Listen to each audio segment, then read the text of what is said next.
मंत्री भागीरथ चौधरी बोले, किसानों को मिली नई पहचान, 2014 के बाद आय दोगुनी से भी अधिक हुई। जोधपुर केंद्रीय कृषि राज्य मंत्री भागीरथ चौधरी ने कहा कि 2014 के बाद से किसानों की आय दोगुनी से भी अधिक हो चुकी है। पूर्ववर्ती सरकारों ने किसानों के हित को नजरअंदाज किया, लेकिन वर्तमान सरकार ने किसानों के कल्याण के लिए ठोस कदम उठाए। वे शनिवार को जोधपुर के काजरी केंद्रीय शुल्क बागवानी अनुसंधान संस्थान में आयोजित कार्यक्रम में बोल रहे थे। चौधरी ने सिंधु जल समझौते के स्थगन पर कहा कि इससे राजस्थान को निश्चित ही लाभ मिलेगा और प्रदेश को सिंधु का पानी अवश्य मिलेगा। केंद्रीय मंत्री ने खेजड़ी कटाई के मुद्दे पर कहा कि पर्यावरण सबसे पहले है। उन्होंने बताया, लोकल फॉर वोकल अभियान से किसानों को सीधा फायदा हो रहा है। उन्होंने काजरी के काम को जन जागरण से जोड़ते हुए कहा कि यही देश को विकसित राष्ट्र बनाने में अहम भूमिका निभाएगा। चौधरी ने कहा, आज विकसित देशों की भारत के प्रति दृष्टि बदल रही है। पहले वे भारत को गरीब देश मानते थे, लेकिन अब भारत ने कृषि और अनुसंधान से धोरों की धरती का कायाकल्प कर दिया है। किसान धरती का भगवान है, जिसके काम करने की न कोई समय सीमा है और न ही कोई रिटायरमेंट। उन्होंने किसानों को चेताया कि जैसे बिना डॉक्टर की सलाह के दवाई नहीं ली जाती, वैसे ही बिना बताए यूरिया और DAP का प्रयोग नहीं करना चाहिए। आने वाले समय में कृषि एक बड़ी इंडस्ट्री के रूप में सामने आएगी। अपने अनुभव साझा करते हुए चौधरी ने कहा कि उनके पिता बड़े किसान थे। लोग देखकर खेती करना सीखते थे। उस समय खेती प्राकृतिक चक्र के अनुसार होती थी। देश ने एक दौर में अनाज की कमी देखी गई। तब प्रधानमंत्री के कहने पर लोगों ने उपवास तक रखा। जोधपुर से संवाददाता अभिषेक सेन की खास रिपोर्ट। हमारे वैज्ञानिकों ने, हमारे साइंटिस्टों ने जो नई नई वेराइटी ईजाद की है और उसी का परिणाम है कि आज उत्पादन भी बढ़ा है, क्योंकि हमारा देश कृषि प्रधान देश है।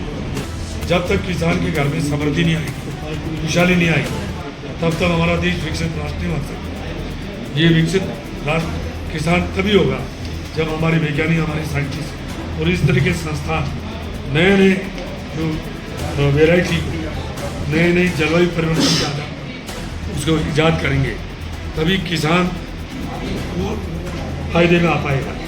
क्योंकि जलवायु परिवर्तन की वजह से कई तरह की चुनौतियाँ सामने आ रही है, इसलिए इन सबको पार पाने के लिए हम ये काजरी संस्थान वर्षों से काम कर रहा है और इसमें और करने की गुंजाइश है। सर, विकसित राष्ट्र बनाने में कृषि सबसे बड़ी इंडस्ट्री होगी सर, इसको लेकर क्या आपका डिपार्टमेंट पूरा तैयार है? काजरी जैसे तमाम संस्थान पूरे?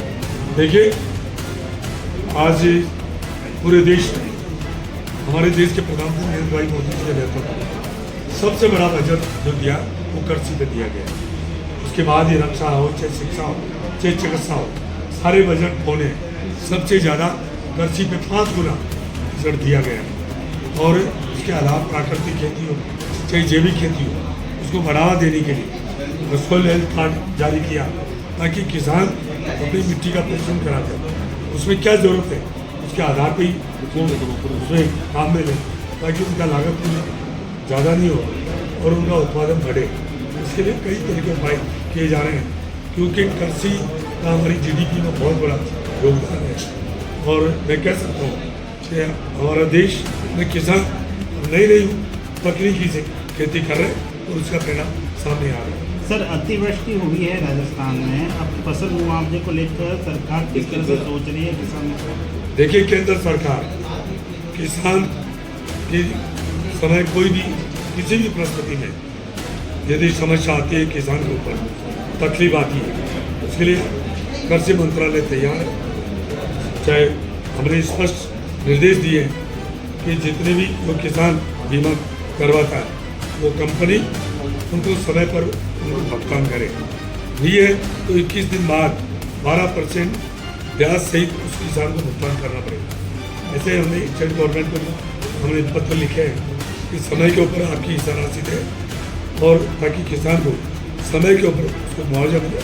पूरे राजस्थान में अतिवृष्टि भी है, उनकी गिरदावरी हो रही है, और जो गिरदावरी होगी खराबा की रिपोर्ट हमारे केंद्र में जाएगी, जाते तुरंत किसान को जो मुआवजा राशि रिलीज कर दी जाएगी। देखा जाए जमीन राजस्थान में, लेकिन सिंचाई बहुत ही कम है। पश्चिमी राजस्थान को एक नहर की जरूरत है, जो सिंध का पानी बारिश का जो सिंध समुद्र का पानी खत्म हुआ, उसके बाद क्या लगता है एक नहर की आशा कर सकता है राजस्थान इसके लिए कोई पक्का विज्ञान?